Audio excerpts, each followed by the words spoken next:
Hello and welcome to the Stories of Northern Life from the Sault Ste. Marie Museum.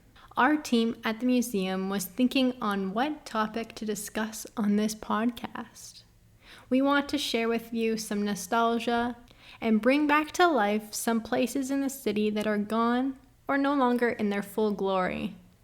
So we're going to talk about these buildings and places that people of Sault Ste. Marie once loved. Starting with the steam baths that was located on Albert Street across from the International Bridge.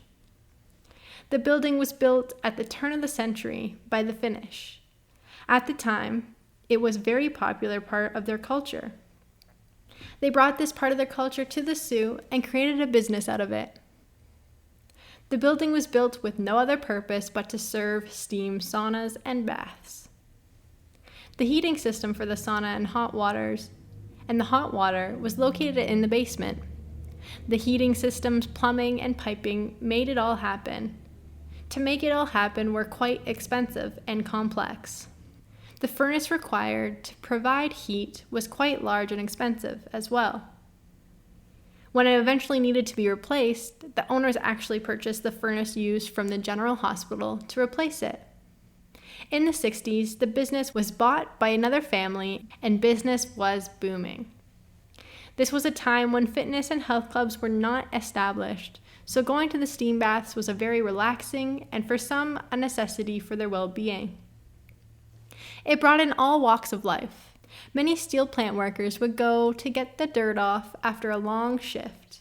And before everyone had running water in Garden River, a lot of people used it in the winter.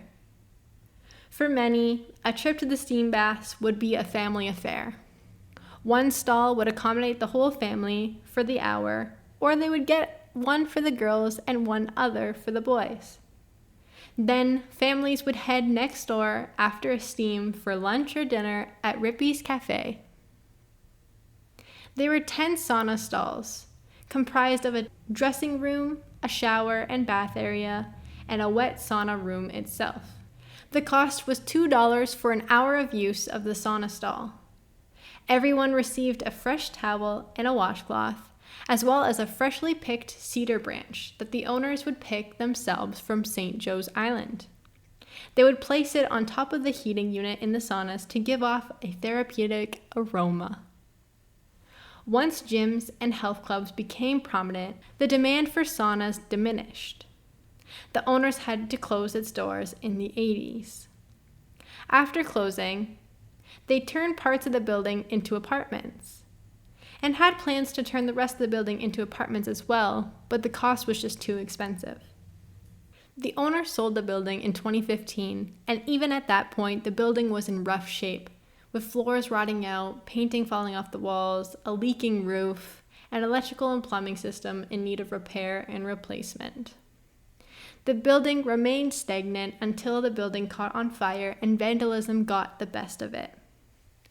The steam baths building was torn down on November 12, 2021.